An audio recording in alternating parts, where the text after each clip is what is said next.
Good morning class. आप लोगों की आज वर्कशीट नंबर 65 हम करेंगे और हम नया चैप्टर स्टार्ट कर रहे हैं। जीव जनन कैसे करते हैं। जीव अर्थात कोई भी जीव जंतु, कोई भी जीवित, किसी जीव को जीवित रहने के लिए जनन आवश्यक नहीं है। जीवित रहने के लिए क्या आवश्यक है? ऊर्जा की, है ना। बेसिक नीड्स, भोजन, जल, धूप, हवा। लेकिन उस स्पीशीज़ को अपना अस्तित्व बनाए रखने के लिए, यानी कि यदि वो जो स्पीशीज़ है, कोई भी प्रजाति है, बिल्लियों की, कुत्तों की, चींटी की, चिड़िया की, इंसान की, पौधों की, उन्हें अपना अस्तित्व बनाए रखना है। क्योंकि अगर किसी जीव का जन्म होता है तो उनकी मृत्यु भी अवश्य होती है। तो उनका अस्तित्व कैसे कायम रहेगा? जब वे अपनी जैसा ही जीव इस दुनिया में छोड़कर जाएं। और अपने ही जैसे जीव की उत्पत्ति करना जनन कहलाता है। क्या जीव पूर्णतः अपनी प्रकृति का सृजन करते हैं?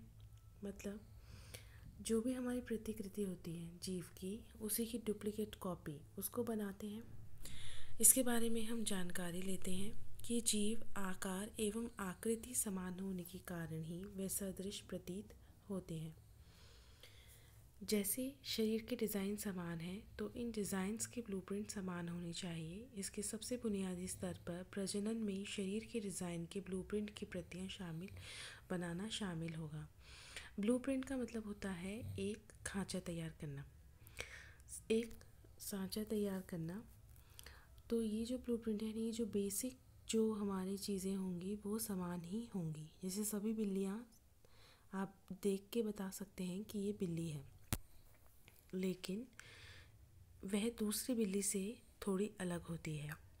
वह सभी बिल्ली यहाँ हैं, यानी कि उनकी जो जाति है वो बिल्ली की है, लेकिन एक बिल्ली दूसरी बिल्ली से विभिन्न होती है।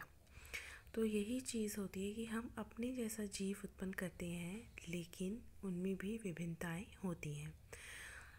अब एक जगह हम कह रहे हैं कि बिल्कुल अपने जैसा, तो वो जो अपने जैसा है वो हम ब्लूप्रिंट की बात कर रहे हैं, यानी कि उस खांचे की, उन बेसिक चीज़ों की, आकार, आकृति, इन चीज़ों की हम जो बात करते हैं वे समान हैं, लेकिन उनकी जो प्रॉपर्टीज़ हैं उसमें विभिन्नताएं हैं। ठीक है। उनकी जो प्रॉपर्टीज़ का कहने का मतलब है कि आकार में कुछ, कोई गोरा है, कोई मोटा है, कोई पतला है ना। कहीं पे कुछ चेंजेस हैं, कलर्स में चेंज है। तो जो ये माइन्यूट चेंजेस होते हैं, इनसे एक जीव दूसरे जीव से विभिन्न हो जाता है एक ही जाति के अंदर।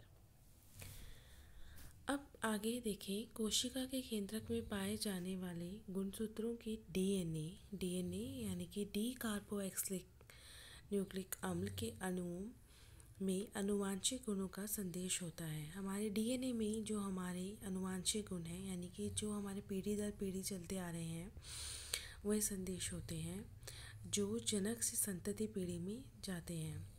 हम आराम से कह सकते हैं कि अरे ये बच्चा तो अपने बाबा पर गया है या ये अपने ताऊजी पर गया है। तो यानी कि ये जो ट्रेट्स होते हैं, कुछ कुछ जो गुण होते हैं, वो हमें हमारी पीढ़ी दर पीढ़ी हमारे हमारे बाप दादाओं से मिला होता है। ये एक वंशानुगत होता है। एक वंश के लोगों के लिए जो गुण होते हैं वो उसमें सेम्स होते हैं, वो हमारे डीएनए में होता है। कोशिका के केंद्रक के डीएनए में प्रोटीन संश्लेषण हेतु सूचना निहित होती है।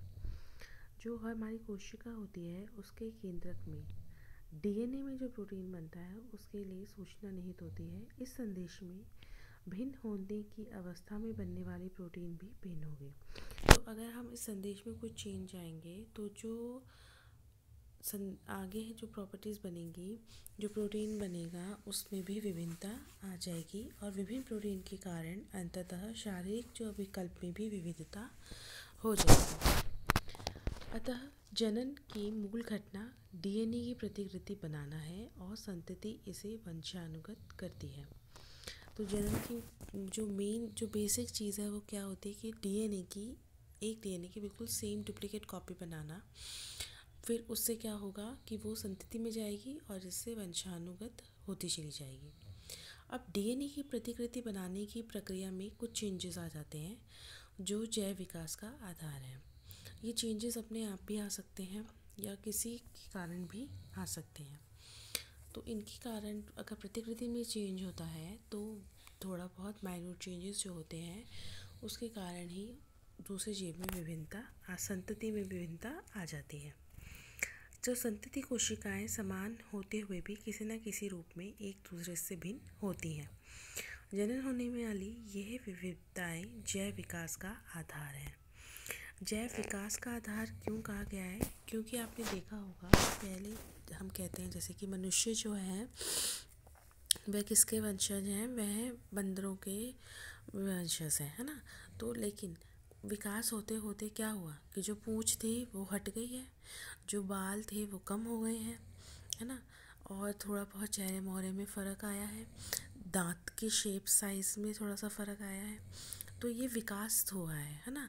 तो ये जो विकास है, जो हमारे जीव का विकास हुआ है, इसका आधार क्या है? इसका आधार है वो विभिन्नताएं आना। जब डीएनए की प्रतिकृति बनी तो धीरे धीरे जो उसमें थोड़े थोड़े चेंजेस आते गए, पीढ़ी दर पीढ़ी, कई कई टाइम बाद, काफ़ी सालों बाद फिर चेंजेस। इसके कारण नई उत्पत्ति जो हुई उसमें जो वो अपने पुराने जो थे एंसेस्टर्स उनसे वो बिल्कुल ही चेंज हो गए। उसके बाद है इस विभिन्नता का क्या महत्व है? विभिन्नता क्यों है ज़रूरी? क्योंकि अपनी जनन क्षमता का उपयोग कर जीवों की समष्टि पारितंत्र में स्थान अथवा निकेत ग्रहण करते हैं। विभिन्नता के कारण ही जो जीव होते हैं वो अपनी जनन क्षमता का उपयोग करके ही इस पारितंत्र में स्थान प्राप्त करते हैं, है ना। यानी कि अगर वो जनन नहीं करेंगे तो इससे क्या होगा कि उनका स्थान भी खत्म हो जाएगा, वह लुप्त हो जाएंगे पूरी तरीके से। जनन के दौरान जो डीएनए की प्रतिकृति का अविरोध जीव की शारीरिक संरचना एवं डिज़ाइन के लिए अत्यंत महत्वपूर्ण है, जो उसे विशिष्ट निकेत के योग्य बनाती है। तो डीएनए में जो चेंजेस आते हैं वह उसे के हिसाब से इसलिए बनता है ताकि वो जो जीव जब जन्म लेगा तो वह अपने परिवेश जो है उसका डिफरेंट एनवायरनमेंट है उसमें वो अडेप्ट कर जाएगा। अतः किसी प्रजाति की समष्टि के स्थायित्व को संबंध जनन से है। उदाहरण के लिए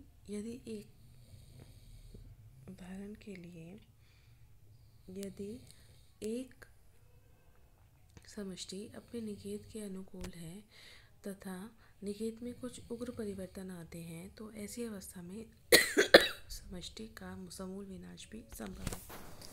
परंतु यदि समष्टि के जीवों में कुछ चेंजेस होंगे तो हो सकता है कि वह अपनी कुछ जीवित रहने की संभावनाएं हो जाएं। जैसे हमने पढ़ा था जैसे कि आपको मैं एक एग्जांपल देती हूँ इसका कि लाल और हरे रंग के बीटल्स थे, छोटे कीड़े, तो घासों में ही रहते थे वो। तो जो रेड कलर के थे और ग्रीन कलर के बीटल्स थे, है ना, ग्रीन ग्रासेस पे रहते थे। अब क्या हुआ कि जब पौधे हरा रंग एकदम से दिख गया और वो जो है आकर जब कटाई हुई तो वो भी कट गए साथ में, लेकिन जो रेड कलर के थे वो अलग होने के कारण बच गए। तो इस तरीके से अगर उनमें ये विभिन्नता नहीं होती रंग वाली तो उनकी पूरी की पूरी समष्टि का विलुप्त हो जाना निश्चित था। लेकिन लाल रंग होने के कारण कुछ उसके जो जीव थे वो बच गए और उन्होंने अपनी समष्टि बनाए रखी। ठीक है, तो विभिन्नताएं स्पीशीज़ के उत्तरजीविता बनाए रखने में उपयोगी है। अब जो जनन होता है वह दो प्रकार के होते हैं, अलैंगिक जनन और लैंगिक जनन। ये आप छोटे क्लासेस में पढ़कर आए हैं। अलैंगिक जनन यानी कि जिसमें एक ही जनक की होता है, एक जनक होते, एक पेरेंट बॉडी होती है और एक आपकी बेबी बॉडी होती है। तो एक जनक ही संतति को उत्पन्न करता है, लेकिन वही लैंगिक जनन में दो जनक संतति को उत्पन्न में शामिल होते हैं। तो अलैंगिक जनन में डीएनए का संयुग्म नहीं हो पाता। संयुग्म यानी कि एक ही डीएनए होता है पेरेंट का, वही डुप्लीकेट कॉपी बनाता है और वो संतति में चला जाता है। तो दो दो डीएनए आपस में मिक्स्ड नहीं होते, संयुग्म नहीं होते। लेकिन लैंगिक जनन में जो युग्मक होते हैं उनके जो डीएनए होते हैं वो संयुग्म होते हैं। युग्मक यानी कि जैसे कि मादा का अंडा और नर का स्पर्म, तो इन दोनों के जो डीएनए होते हैं इनका संयुग्म होता है, ये कंबाइंड हो जाते हैं। अलैंगिक जनन में जो संतति उत्पन्न होती है वो एग्जैक्ट कॉपी होती है अपने जनक की। लेकिन लैंगिक जनन में जो उत्पत्ति होती है उसमें दोनों ही पेरेंट्स की कुछ कुछ प्रॉपर्टीज़ आती हैं और अपने जनकों से वो थोड़ी भिन्न भी होती हैं। तो आज के वर्कशीट में इतना ही है, जिसे आप ध्यान से एक और बार समझेंगे और इसको क्लियर करेंगे अपनी एनसीईआरटी की बुक की हेल्प लेकर।